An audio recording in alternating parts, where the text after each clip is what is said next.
Okay. All right, let's get started. Om Agnanatimirandasya Gnananjala Shalakaya Chakshurunmritam Yena Tasmai Shri Gurave Namaha Shri Chaitanya Manobhishtam Sthapitam Yena Bhutale Swayam Rupakadamahyam Tadati Swapadantikam Nama Om Vishnu Padaya Krishna Pristhaya Bhutale Srimati Vedavyasa Priya Swaminiti Namini Nama Om Vishnu Padaya Krishna Pristhaya Bhutale Srimati Bhakti Vedanta Swaminiti Namini Namaste Saraswati Devi Gauravani Pracharine Nirvishesha Shunyavadi Paschyata Deshatarine Jayo Shri Krishna Chaitanya Prabhu Nityananda Shri Advaite Gadadhara Srivasadi Gaura Bhakta Vrinda Hare Krishna Krishna Krishna Hare Hare Hare Rama Rama Rama Hare Hare Hare Krishna Krishna Krishna Hare Hare Hare Rama Rama Hare Hare Hare Krishna Krishna Hare Hare Hare Rama Rama Hare Hare Hare Krishna, everyone. Hare Krishna, Prabhuji. Hare Krishna, Mataji. Dandavat Pranam. Hare Krishna, Prabhuji. Hare Krishna. All right. My initial request remains the same. If we could turn the cameras on, show me the beautiful faces.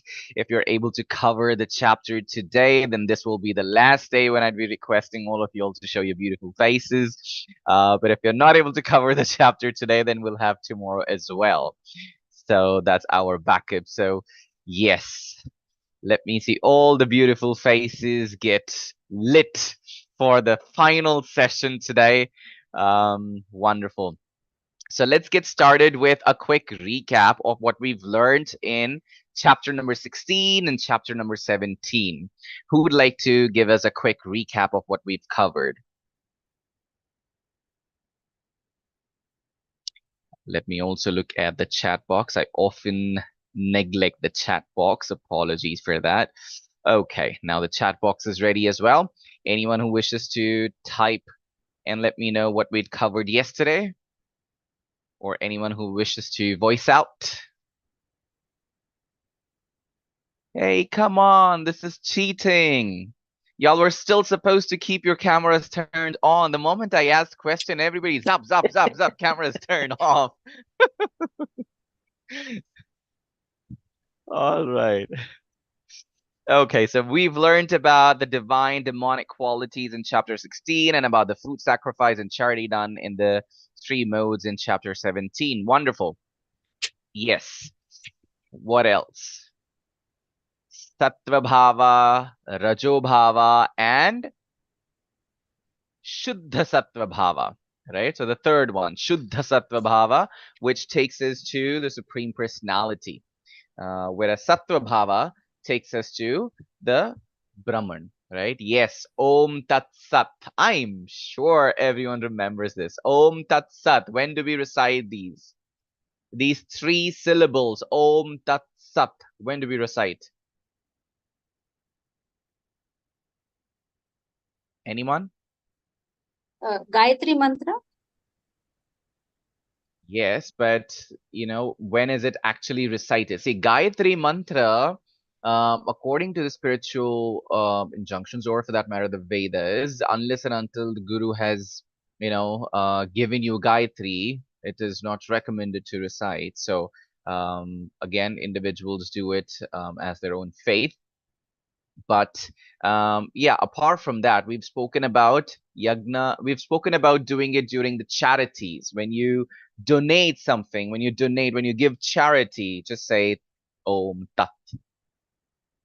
Okay, so that's a wonderful way of donating your charities. Yagna, sacrifice. Yes, we've discussed those. Wonderful. So let's get started with today's session, which is the last chapter, chapter number 18.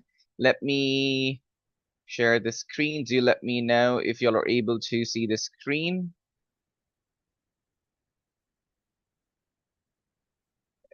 Okay. All right. Is the screen visible to everyone? Yes, Prabhu. Wonderful. And since this is the last session, I hope not. Maybe, if we get an opportunity, we might as well convene tomorrow. But if this turns out to be a last session, let's just go with that particular thought. Of this particular level, I hope and pray that you all continue with level 2, advance in your spiritual life, complete your level 2, and then also complete your Bhakti Shastri, which is a wonderful degree, which is a wonderful course where you'd get to learn a lot, not just about Bhagavad Gita in detail, but you'd also get to learn about the nectar of devotion, nectar of instruction, and Ishopanishad. Wonderful learnings that we have, right? Okay, so let's get started with the session today. So what will we cover? So basically, this session is the perfection of renunciation. Moksha Sannyasa Yoga. Moksha Sannyasa Yoga. The last chapter is Moksha Sannyasa Yoga. In this particular chapter, we'd be looking at the freedom from bondage through Karma Yoga, the 5 factors of action, 3 modes control everything, purification through Varnashrama Dharma, Brahman platform. We'll be talking about pure bhakti, acting in Krishna consciousness, and then finally we'll conclude. Okay, so let's get started. Now, since this is the beginning of the last chapter, I'd love for you all to take the opportunity to recite the shlokas as and when required, or as and when the shlokas pop up. So please raise your hands in the orderly fashion. I will ask you all to unmute yourselves and recite the shloka. So the slide number 3 has a shloka. All right, wonderful. Devika Mataji, go ahead. Hare Krishna Prabhu. Hare Krishna Mataji. I'm sorry, I think I mispronounced your name. Is that Devika or Devilka? Devika. Yes, you are right, Devika. Prabhuji. Yes. Okay. Om Shri Paramatmane Namah Athashtadoshaadhyayah Arjuna Uvacha Sannyasasya Mahaboho Sattvam Ichchami Veditum Tyagasya cha Hrishikesha Prathak Keshi Nishudana. Thank you, Mataji. Krishna. Translation. Yeah, go ahead. Sorry, Mataji. I'm unable to see the translation, Prabhuji. Oh, no problem. I'll read that out for you, Mataji. So here, Arjuna said, "O mighty armed one, I wish to understand the purpose of renunciation, Tyaga, and of the renounced order of anybody's life, sannyasa." So here, Arjuna is asking, "O Keshisudhana." So who is Keshisudhana? What does Keshisudhana mean? Killer of Keshi.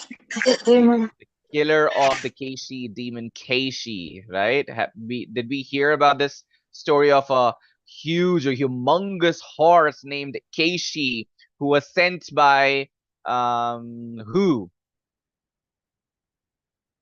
Who was sent by Dash? Yes, Kamsa to kill who? Dash. Krishna. Right. In Vrindavana, we have a place named Keshi Ghat, which is a wonderful example when, the demon Keshi, when he realized that he was actually attacking the Supreme Personality and he was wrong with his thoughts of attacking the Supreme Personality. In the last moments when he realized and he surrendered himself in the last few breaths, Krishna said, "Do not worry, you will be remembered for the rest of this world and you will attain the higher planet." Therefore, he has named that particular bank of Yamuna, a particular place in Vrindavana, named as Keshi Ghat. He is such merciful. So here, Arjuna wants to know what happens to someone, or what is the purpose of renunciation number 1, and what happens to someone's life when they renounce everything. Okay, so let's see what Krishna has to say. Anyone who wishes to recite the shloka? Since Devika Mataji has already done, someone else? Hare Krishna. Shall I read, Prabhu? Please, Mataji, yes. Shri Bhagavanuvacha Kamyanam karmanam nyasam Sannyasam kavayo viduhu Sarva karma phala tyagam Rahustyagam vichansha sanaha The Supreme Personality of Godhead said, the giving up of activities that are based on material desire is what great learned men call the renounced order of life, sannyasa, and giving up the results of all activities is what the wise call renunciation, yaga. Right. Hare. So to Hare Krishna. Thank you, Mataji. So to give up the results of all activities is called renunciation. All the results of any activities that you do is called renunciation. And that is called renunciation by who? You, me, person, normal like us? Maybe not. But it's done by a wise man or woman. All right. And that state is called the renounced order of life, sannyasa, by the great learned men. This usually happens to men when they're in the age of 50, and it happened in the olden days when they reach the age of 50. They know that because marriages happen at early age, so by the time someone reaches 50, the kids are probably also married. So the kids are married, they're settled, they're taking care of the mother, and now I can get back to the spiritual path. I can just focus on one thing and nothing else, that is the Supreme Personality. So that they are rest assured, and they no longer think about the family, they're no longer worried about it, they just don't want to think about wearing new clothes during festivals, like all of us usually think, materialistic people. Oh, there's a festival, let's wear new clothes. Oh, today's Ramanavami, let us all wear new clothes. Ramji is getting married, but we want to wear new clothes and go to the temple. Ramji is getting married, but we want to do all the alankarana possible. Yes, that is wonderful, but do all the alankarana possible to show it to the Supreme Personality, but not to show it to your neighbors or someone else who'd be there to just look at you and say, kya gehne pehne hain? What all have you worn? Right? But that's all, the world is all about. A lot of people dress up not for themselves. A lot of people do so many activities not for themselves, but for someone else. But instead of doing that, any activity that we do, if we just do it for the Supreme Personality, that is called renunciation. When we're already doing it for someone else, to show it to someone else, to hear the praises, why not do it for the Supreme Personality? It's so easy. Just switch your gear from whichever gear you're going in, whichever direction you're going in, change it, and then, let it go in the right direction. Okay, so learned men declare that all kinds of fruitive activity should be given up. But there are yet other sages who maintain the acts of sacrifice, charity, and penance should never be abandoned.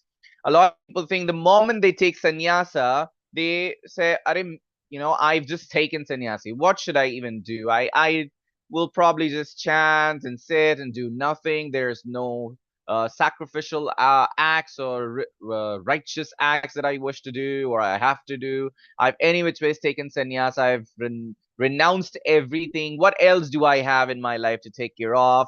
There's nothing that I have to do. No, every sacrificial act is pious. We cannot give them up. Every duty, pertaining to the service of the Supreme Personality is important, is pious. Doesn't matter if you're a sannyasa, if you're a grihasta, or if you're a brahmachari, the activities or the sacrificial activities must not be sacrificed. Acts of sacrifice, charity, and penance are not to be given up, but should be performed. Indeed, sacrifice, charity, and penance purify even the great soul. Doesn't really matter if you're a sannyas or if you're a sage. Even sages perform sacrifice, or the yagnas in the past. So we should ensure that we also do that from time and again, not because we have to do it to show it to people, do it for the service, for this pleasure of the Supreme Personality, so that we could see, the Supreme Personality in the fire and, feel loved. Okay. All these activities should be performed without any expectation of results. We've spoken about this time and again. They should be performed as a matter of duty, O son of Partha. This is my opinion. It is extremely important. Any duty. That is why Srila Prabhupada also said, do not renounce everything. We are not asking you to renounce your life when we go to preach in the colleges or schools, or for that matter in in some of the institutions. We don't say, or we clearly specify that we are not asking you to become a sannyasi or a brahmachari like us. You can continue with your grihastha life. Just ensure that you chant Hare Krishna Mahamantra. We're not asking you to come to the temple in service. You will come to the temple in service eventually, because Krishna will give you that particular knowledge. But start getting that particular knowledge. Don't do anything for us. We are not here for ourselves. We're here for you. We preach for you. So the important duty, or the important work, the important worship of life is for someone to continue their duty and not abandon their duty. Someone has the duty of taking care of the parents. Someone has the duty of taking care of their specially abled siblings, or for that matter, someone has the special duty of taking care of um, charity homes or anything for that matter. So that's the duty that is assigned. That's the duty that Krishna has chosen you for. Therefore, you've begun doing that particular thing, and ensure that you don't look back. Ensure that you don't give that up just in the name of servicing, or renouncing everything just in the name of serving Krishna. Krishna would never like it. Krishna has never said that. Continue doing your duties. Do not abandon them. So here is a gist. I'm not sure if everyone can see it. Let me change the font of it to the font color. All right. Can everyone see this? Yes, Prabhu. Yes, Prabhu. Okay. So here, as you can see, someone who is in the mode of ignorance is always illusion. Sapno mein is always dreaming. Yes, I will have a great Lamborghini one fine day.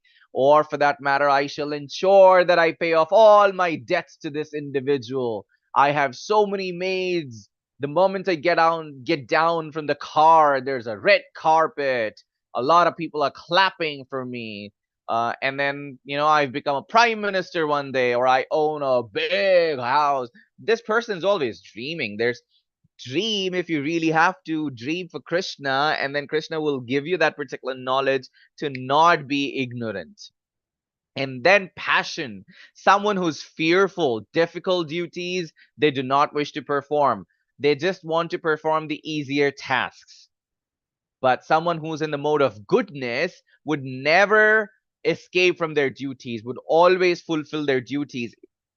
That they have to take care of their parents, that's a duty. They have to take care of their family, that's a duty. They have to service the Supreme Personality, that's a duty. They have to take care of XYZ stuff, that's a duty. Do not abandon your duties. You have to, donate in the temple, or donate to the temple every month. That's a duty. Do not abandon those, right? Because how does a temple run? How does Krishna provide prasad? Krishna can provide prasad to any individuals just like that. Krishna doesn't need. He is the one giving us, and how can we give it back to them? But we are supposed to service the Supreme Personality by, donating as much as we could, so that the temple runs smoothly, and that he's able to provide prasad to everyone. And when the prasad is consumed by a bhakta or a non-devotee as well, the knowledge of,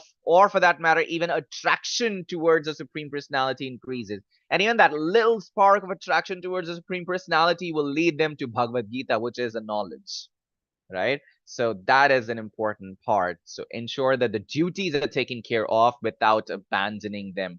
O mighty armed Arjuna, learn from me of the 5 factors which bring about the accomplishment of all action.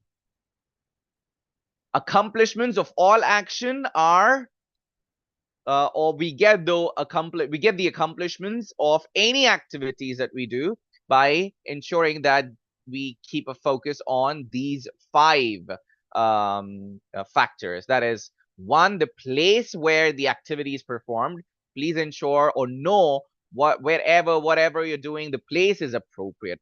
who is the performer? What is the sense of that particular individual? In what sense are you performing whatever act that you're performing? What is the endeavor? What's the goal, right? And ultimately the super soul, right? Keep all of these in mind. It should not be the case that you've chosen a brothel home to perform a yagna. Yes, you can perform a yagna, but you have to ensure that the place is purified. It's no longer called a brothel home before you start performing a yagna, right? If you've chosen to perform a spiritual activity, it's important that you understand whom are you connecting with. Back in your office or somewhere, your neighbors, old age people, they're not in the devotional service at all. They're not a devotee at all. You just go tell them, hey, you know what, I'm listening to Bhagavad Gita, I'm actually attending Bhagavad Gita class, and they say, kya sunega, what will you listen to? It just be with me for some time, let me get some information from you, or why don't I tell you something, let's pour a glass of wine or drink or whatever it is. And then so they will always pull you down. So it's important who you talk to, where you're talking. All of these are extremely important.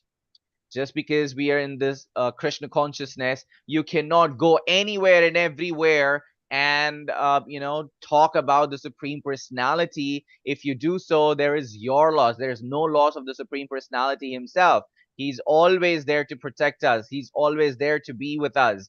But they will pull you down. People will pull you down. Maya Devi is so strong that she can act through anyone. So just ensure that you keep all of these in mind for your own safety so that you don't fall down of your devotional services.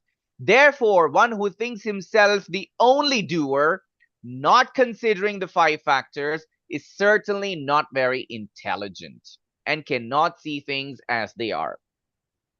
Who does not understand all of these, yeah, everything's fine, sab chalta hai, chalta hai. We've spoken about this, no? Someone who says chalta hai, they will not realize that first things first, they're not very intelligent, and that they're not able to see the Shastras, the Vedas, as they're supposed to see, or for that matter, as it's described. Knowledge, the object of knowledge, and the knower are 3 different factors which motivate the action. The senses, the work, and the doer comprise a 3-fold basis of action. As you all can see, knowledge is where do you look at in order to hit the ball, right? That's knowledge. The object is, of course, the ball, as you all can see in the image. And the 3 factors which motivate the action is the third one. What are they? Your body positioning. For example, like Namanishta Prabhu said, let's say you have to join an army. What are the prerequisites to join an army? Your chest size is supposed to be X. Your height is supposed to be X, right? And then there are XYZ limitations to it. Your vision is supposed to be X. But let's just say I have a vision of X minus 1. What's the point? There's no point in, getting into a field which does not give me the fruitive results. All right, now here's the time when I'd like you all to assess yourselves. I hope everyone has a pen and a paper handy. Yes, if you don't, please grab a pen and a paper. Now here's a small assessment for yourselves. I will go through some set of shlokas, about 6 set of shlokas, 1, 2, 3. I want you all to rate yourselves, okay? Like it's clearly instructed. From the following X slides, rate yourself from 1 to 3 based on which category you fall under, 1 being the lowest, 3 being the highest. Okay, so there are 6 sets. Now in each set there are 3 different shlokas, or there are 3 different translations. Now you understand what would you like to rate yourself in these 3. The shloka, let's say shloka number 18.2, or for that matter, let's just say this particular slide. What would you like to rate yourself? Are you a 2, are you a 1, or are you a 3? Okay, you don't have to show this to me. You don't have to show it to anybody. Just do it for yourself so that you know where you stand, so that you could elevate yourself to the next level. So just ensure that you're extremely honest, okay? All right, now 3 kinds of knowledge based on modes of material nature. The very first one is the mode of goodness, and then we have mode of passion, and then we have mode of ignorance, that's darkness. Now, the knowledge by which one undivided spiritual nature is seen in all existences. Undivided in the divided is the knowledge in the mode of goodness, which means you're able to look at the super soul, or you're able to look at the soul in everyone and not the body. That is the mode of goodness. Now, that knowledge by which a different type of living entity is seen to be dwelling in different bodies is knowledge in the mode of passion. You see, this person is very cunning. Though this person looks very charming, he or she is extremely cunning. That's the mode of passion, because your passion's making you talk, utter all of those. And that knowledge by which one is attached to one kind of work as the all in all, without knowledge of the truth, and which is very meager, is said to be in the mode of darkness. You have no idea why you're doing whatever you're doing, but you're just doing it. Okay, so that's set number 1. I hope you've rated yourself. Let's move on to the set number 2. Now, this is again goodness, passion, and ignorance. Let's see what's happening here. As for actions, that action in accordance with duty, which is performed without attachment, without love or hate, by one who has renounced fruitive results, is called action in the mode of goodness. You're not expecting anything. A lot of times it happens that we are expecting something. We want a lot of results, but just so that we could satisfy ourselves, just so that we don't hurt ourselves, just so that we don't feel bad later on, we're just convincing ourselves, it's all right, doesn't matter. I'm not worried about result. But internally, you are worried about result. That is why you're talking about it, right? So someone who knows that their action is purely for the duty, which is performed without attachment, that is 3. Anyone who does this, they are a 3 for sure. Now, but action performed with great effort by one seeking to gratify his desires. I'm earning so that I could wear brilliant clothes. I'm earning so I could buy a house. I'm earning so I could buy by the month end, by the beginning of the month, I want to buy XYZ jewelry. I want to buy XYZ clothes, shoes. I want to go on XYZ trips. So that is this particular individual. That's 2. And that action performed in ignorance and delusion without consideration of future bondage or consequences, which inflicts injury and is impractical, is said to be the action in the mode of ignorance. Don't really know what you're doing. You're just doing it like, you just jumping from the hilltop without even realizing what effects it could give you in the future. You're just doing it. Or for that matter, you're jumping in the fire just to give you that kick that a lot of people think that it gives them a kick. I don't know. I really find it foolish for someone to even do that. Aag se mat khelo. Our parents or elders have been saying it for ages, yet a lot of people play with the fire. Okay, the worker, the third set, the worker who is free from all material attachments and false ego, who's enthusiastic and resolute, and who is indifferent to success or failure. We've spoken about this example in the past. A lot of times in interviews, you will see some actor or actresses, they say, I'm in the mode of Zen. I don't really care if the film's a hit or if the film, even when they're talking, we know that it's either a fake statement or if they're truly in Zen. So let's just believe that they're truly in Zen. Let's just go with a positive thought that they're in the Zen. So if someone's in that particular Zen for whom the action pays no effect, such as Ramji, when he was today being Rama. Sorry, I'm forgetting. Just thinking of Ramayan because I've read some shlokas of Ramayan.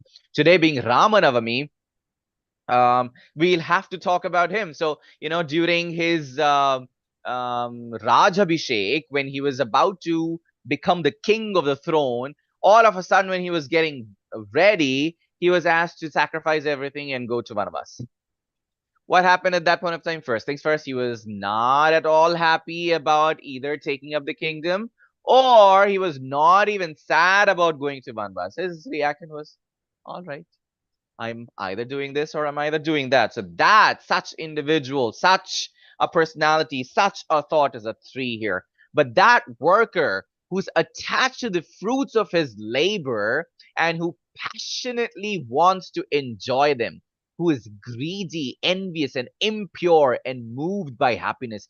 Oh, if I do this, I will get X amount of incentives. With that X amount of incentives, if you're able to put that X amount of incentive in the service of Krishna, that's wonderful. That's, definitely 3. But then if you're saying, oh, with that X amount of incentive, I will just go give a down payment for a car, or maybe with that X amount of incentive that I get, I will buy this, that for a girlfriend, boyfriend, whatever. So that's a 2, right? And that worker who is always engaged in work against the injunction of the scripture, who is materialistic, obstinate, cheating, an expert in insulting others, who is lazy, always morose, and procrastinating, is a worker in the mode of ignorance. Aaj kal kare so aaj kare so ab.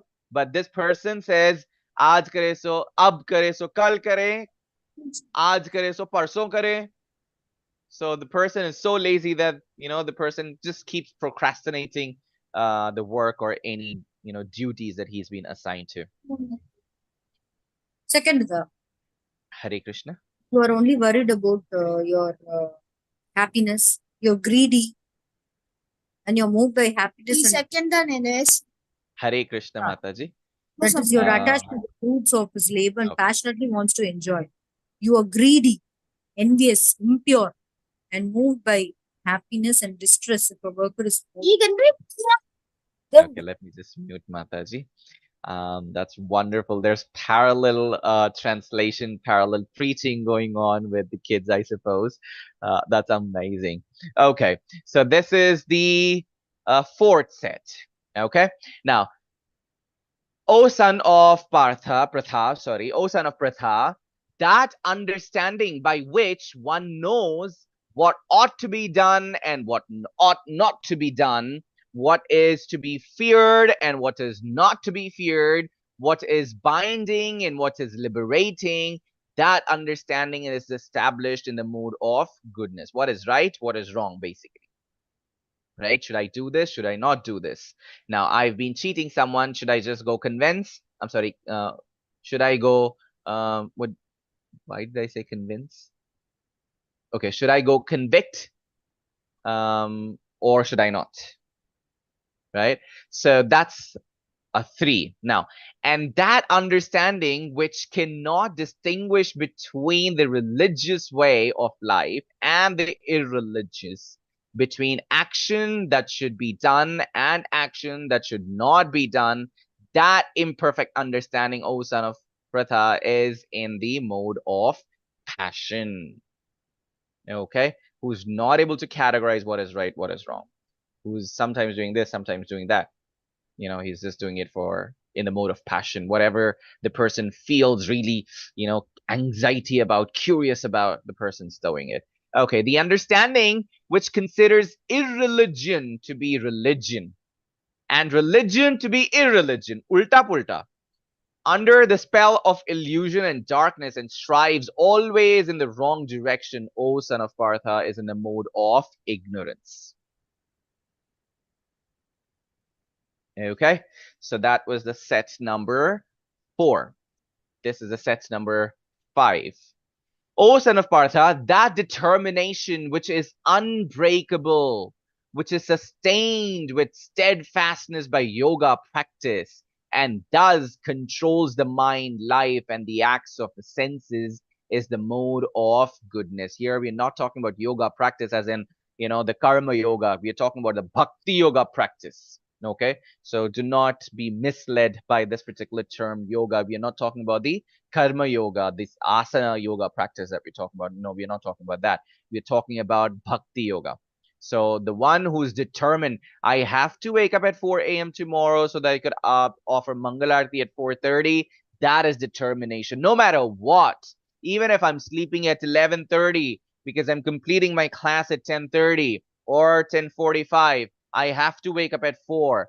That is the unbreakable determination, right? And that determination by which one holds fast to fruitive results in religion, economic development, and sense gratification is one of the nature of passion, O Arjuna. Oh Lord, please give me a beautiful job. Oh Lord, just ensure that I get greater incentive. I have worked really hard. All of these are the modes of passion. And that determination, which cannot go beyond dreaming, fearfulness, lamentation, moroseness, and illusion, such unintelligent determination is in the mode of darkness. Unintelligent determination. Okay, there's no determination at all, but this person is unintelligently determined towards not getting up. Imagine what a person that could be. Okay. And then that which, this is the last set. Okay. Let me see if it is truly the last set. Yes, that's the last set. Now, that which is in the beginning, or which in the beginning may be just like poison, but at the end is just like nectar, and which awakens one to self-realization, is said to be happiness in the mode of goodness. When you start chanting, the first round is so difficult. It's supposed to complete in 8 minutes, but your mind is just reading the time. There's a lot of things going on in your mind. There's clock ticking in your mind.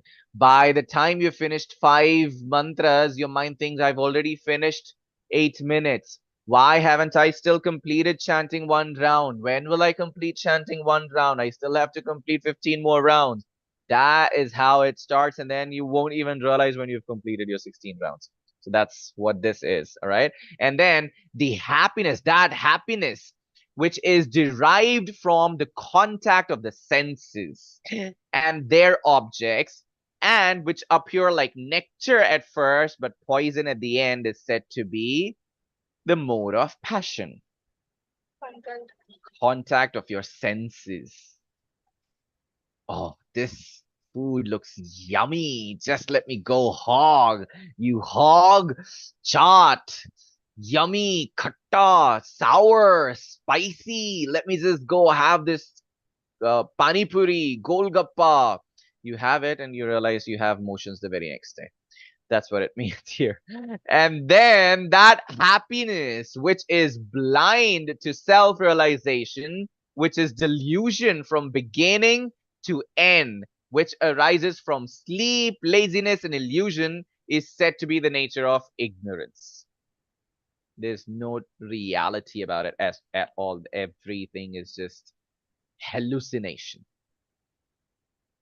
Okay, so we've completed 6 sets. Now, calculate and see what your score is.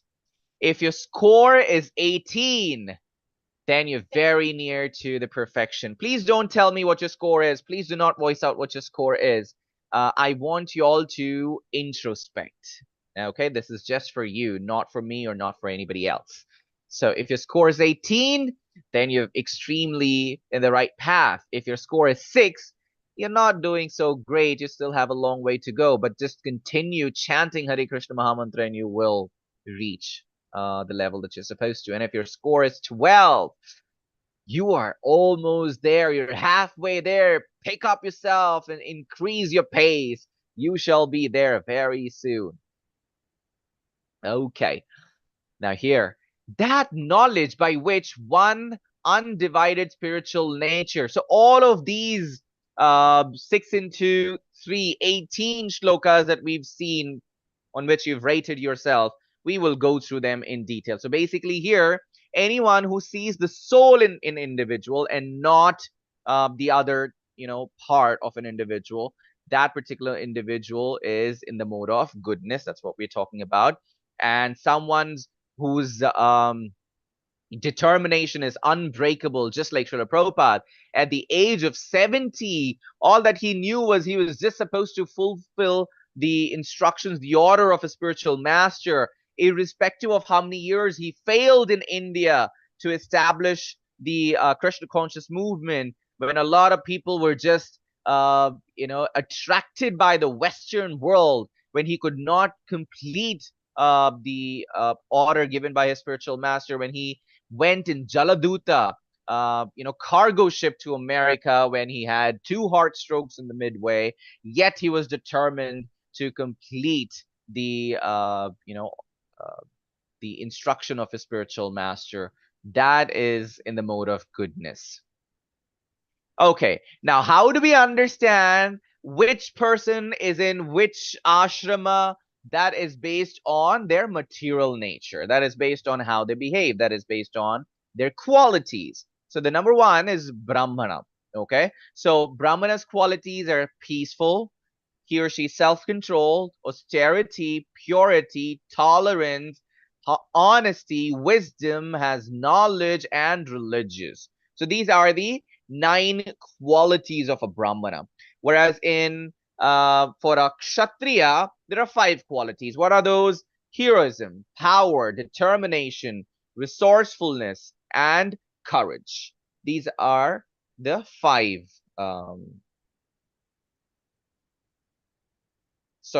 6. Generosity and leadership, 7. So these are the 7 qualities of a Kshatriya. Now, for a Shudra, farming, cattle raising, and businesses are the qualities of the work of a Vaishya. And for the Shudra, there is labor and service to others. That's all. For a Shudra, there's just one. That's labor to service. That's 1. For a Vaishya, there are 4. There are 3 qualities: farming, cattle raising, and business. So Brahmana is of the Uchchakoti ashrama, and then is Kshatriya, and then comes Vaishya, and then comes the Shudra. Okay, all right. Now, by worshipping or by worship of the Lord, who is the source of all beings and who is all pervading, man can, in the performance of his own duty, attain perfection. Just do not deviate from your own duty. Here is the next wonderful slide pertaining to this. It is better to engage better to engage in one's own occupation, even though one may perform it imperfectly, than to accept another's occupation and perfect it or perform it perfectly. Prescribed duties according to one's nature are never affected by sinful reactions. If a Kshatriya wants to be a Brahmana and wants to perform or wants to do deity worship, deity seva, then he would not know what all he or she must do, and there might be an offense. Same goes for a Brahmana. Brahmana, instead of doing deity service, wants to go to the battlefield, what would happen? Cut out. No second thought, no second chance, right? Okay. And then is one can obtain the results of renunciation simply by self-control and by becoming unattached to material things. Self-control, no attachment. These are the 2 ways of perfecting renunciation. Okay? Okay, one who is thus transcendently situated at once realizes the Supreme Brahman. He never laments nor desires to have anything. He's equally disposed to every living entity. In that state, he attains pure devotional service unto me. Like we spoke about how Ramji, felt during his Raja Abhishek at the last minute when he was asked to just go to, the forest for Vanavas. He had no reaction. He was happy then. He was happy now. Everything's fine. Nothing affects. Okay, so if you're in that particular transcendental situation, then you're certainly able to realize the Brahman.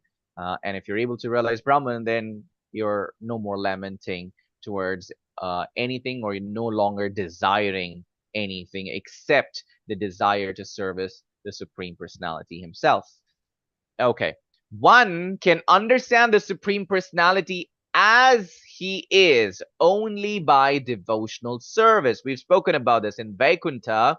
We worship Vishnu, the Lord Sri Krishna, in the four-armed form, right? And everyone looks like Vishnu. Everyone looks like Krishna there. That is the mode of servicing Krishna as he is. And when one is in full consciousness of the Supreme Lord, by such devotion, he can enter into the kingdom of God, which is either Vaikuntha or Goloka. Now, though engaged in all kinds of activities, my devotees under my protection reaches the eternal and imperishable abode by my grace. What does this mean? Even if you go ahead and do any activity, will that, be it in the mode of ignorance or passion, will you still be going back to abode? Is that what it means? Because Krishna here, or the translation says, in all kinds of activities, though engaged in all kinds of activities. That's not what it means here.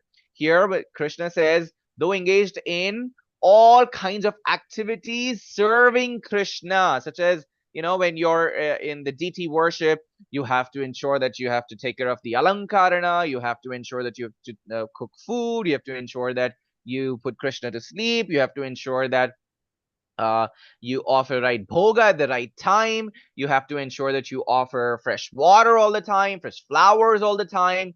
There's so many things, right? So from morning, since the evening, the pujari, or for that matter, the devotees, just caught a back to back, even during, seva such as Ramanavami, or for that matter, during Radhashtami, Janmashtami. There's so many, instances when you have to go clean the temple, or for that matter, when you, not even able to spend time with the Supreme Personality. That is something which is what we're talking about, all kinds of activities. When during Ekadashi, or during Radhashtami, during Krishnashtami, a lot of times devotees are serving the devotees. They're not serving the Supreme Personality, because there are a lot of devotees who are waiting to see Krishna. They're waiting in the queue. What do? They offer water, they offer lemonade because someone's fasting. So that is the service. Now, because they're engaged in all kinds of such service in the service of the Supreme Personality, such an individual is surely to achieve the supreme abode. Okay. Now, if you become conscious of me, that is Krishna, you will pass over all the obstacles of conditional life by his grace.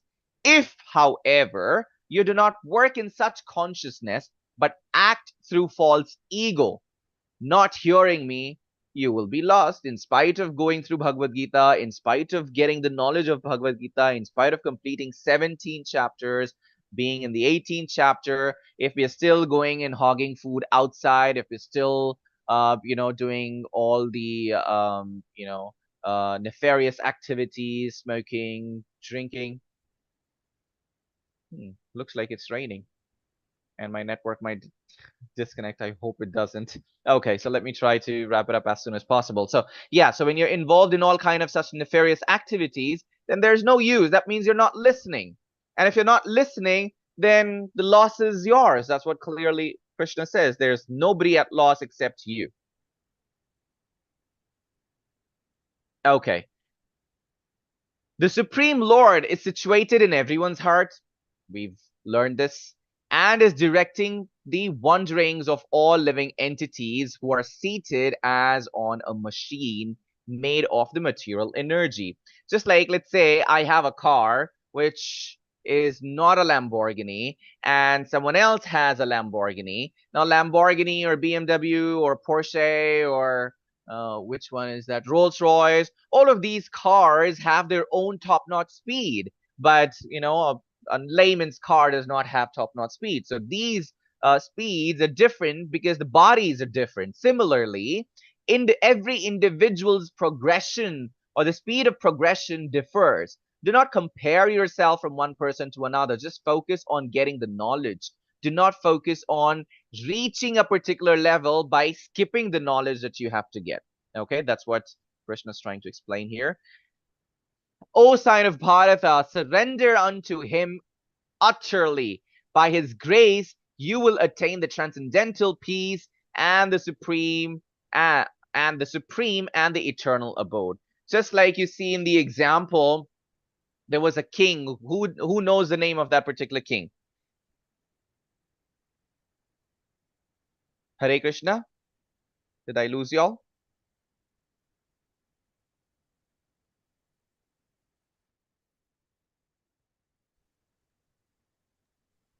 Hare Krishna. You're audible, Prabhu. Okay, so does anyone know who's sweeping in front of Jagannath in the Yatra? No idea. Can't recall the name, Prabhu. We have heard this Gajapati, King Gajapati.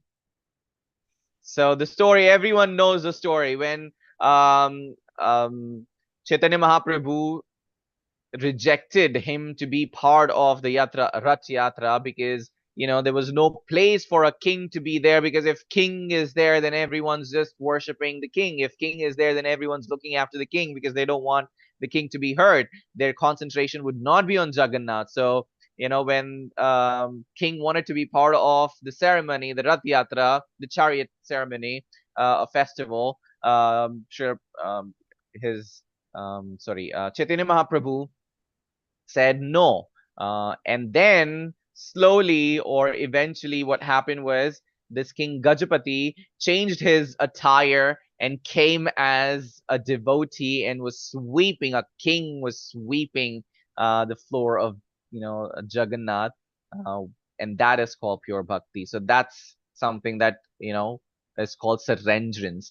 No matter what, I have to see Jagannath. No matter what, even if I get a loss of pay, it's fine. I have to go meet Jagannath, but not at the cost of the duty, because duty is at the top. Okay, that's what Krishna is also saying. We'll also hear that eventually. Thus, I have explained to you the most confidential of all knowledge. Deliberate on this fully and then do what you wish to do. Krishna has given the knowledge to Arjuna and then said, okay, I've given you all the knowledge, but still the choice is yours. Krishna is not forcing, in spite of spending so much time, in spite of reciting so many shlokas. Krishna is not imposing his thoughts, because he's given us all the freedom of intelligence. Therefore, Krishna said, use your intelligence and do what you wish to do. Now here Arjuna says, oh my dear Krishna, oh infallible one, my illusion is now gone. I have regained my memory by your mercy, and now I'm firm and free from doubt, and I'm prepared to act according to your instructions. Just instruct me, I will do whatever you tell me. Always think of me and become my devotee. Worship me, offer your homage unto me. Thus you will become where am I? Sorry, thus you will come to me without fail. I promise you this because you are my dear friend. It was not just told to Arjuna. This is an instruction for every individual. All of us are sakhas and sakhis of the Supreme Personality. He is calling us. He is waiting for us. We are supposed to go back by just listening to him. Just listen and go back to him. Now here, sarvadharman pavitraja mamekam sarvam vraja. Very important, very, very important shloka. Aham tvam sarva papebhyo mokshaisyami masucha, which means abandon all varieties of religion and just surrender unto me. I shall deliver you from all sinful reactions. Do not fear. Do not worry about what will happen if I do this, if I do that. Don't worry about it. By just listening. Okay. Hare Krishna. Apologies, I'm forcefully muting. Okay, so by just listening to this particular shloka, there's so many devotees who've understood that it's Krishna who's always there to protect them, and they've taken up Sanatana Dharma. And Sanatana Dharmis are supposed to wake up and understand what they're supposed to do, understand the mode of goodness, passion, and ignorance, and control their lust, anger, and greed, and follow the right path to get back to the Supreme Personality. This confidential knowledge may not be explained to those who are not austere or devoted or engaged in devotional service, nor to one who is envious of me. All of us are so lucky to be even able to complete this chapter, to be able to listen to everything that Krishna has to say, which clearly says that we are not envious of him, that we are devoted and we are engaged in his service, which is an amazing quality. So we have to be not proud, but we have to be glad that the Supreme Personality has chosen us to be such humble. For one who explains the supreme secret to the devotees, devotional service is guaranteed. Very important. If you're inviting people, if you're calling someone for Bhagavad Gita classes, if you're encouraging them for Bhagavad Gita classes, if you're encouraging them to come to the temple, have Krishna's darshan, and then talk about Bhagavad Gita here and there, or even guiding them to the classes of Bhagavad Gita, is someone who is surely a great devotee, and the devotional service is guaranteed. And at the end, he will come back to me for sure. That's what Krishna says. Anyone who's in the service of the Supreme Personality will go back to him. There is no servant in this world more dear to me than he, nor will there be ever one more dear. Anyone who talks and spreads the word of Krishna consciousness, anyone who talks about Krishna consciousness, anyone who talks about the Supreme Personality is extremely dear to the Supreme Personality, Sri Krishna. So if you wish to be close to Krishna, start chanting, talk about Hare Krishna Mahamantra to people, not to the ones who would pull you down, but to the ones whom you see faith in. Talk, and then you would certainly be the one extremely dear to the Supreme Personality. We're dear to the Supreme Personality. That is why we're able to attend to the classes. Let's just, offer some more service, and then we'd be even more closer. And I declare that he who studies this sacred conversation worships me by his intelligence, not by being a what do you call, by a fake individual, dhongi. Like we have a lot of dhongi people, fake individuals, or for that matter, they do not. Anyone who listens to Bhagavad Gita, anyone who understands Bhagavad Gita, will no longer worship the Supreme Personality in the fear of the Supreme Personality, but they will offer the obeisances or worship the Supreme Personality with love, because that is the intelligence that the Supreme Personality would give us, not by being unfaithful, not by being a blind, not by following the faith, not by following the acharyas or any individual without even realizing why. So if you have to question even the acharyas, feel free to question. But if you're questioning the acharyas to gain knowledge, that is a good question. But if you're questioning the acharyas or the authority to check their knowledge, that is not recommended in the Vedas. Now, and one who listens with faith and without envy becomes free from sinful reaction and attains to the planet where the pious dwells. We've spoken about that. Sanjaya said, thus have I heard the conversation of two great souls, Krishna and Arjuna, and so wonderful is that message that my hair is standing on the end, that I have goosebumps. By the mercy of Vyasa, I've heard these most confidential talks directly from the master of all mysticism, Krishna, who was speaking personally to Arjuna, "O king, as I repeatedly recall this wondrous and holy dialogue between Krishna and Arjuna, I take pleasure being thrilled at every moment." Who is he telling this to? Who is Sanjaya telling this to? Dhritarashtra. Dhritarashtra, yes, that's what he's doing. All right. Wherever there is Krishna, the master of all mystics, and wherever there's Arjuna, the supreme archer, there will also certainly be opulence, victory, extraordinary power, and mortality. That is my opinion. That's what this Sri Krishna says, and that's the last shloka. Wow, we didn't even realize that we've completed the chapter right on time. I thought it'll take really long time. Therefore, I thought we'll split it in 2 parts, but we really didn't have to.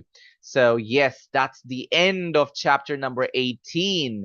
With that, we come to an end of Bhagavad Gita level 1 course. Congratulations to all of you for clearing your level 1 course. I wish you all the very best for your next level. Please don't forget to attempt your exams. Please feel free to contact us anytime you have any questions.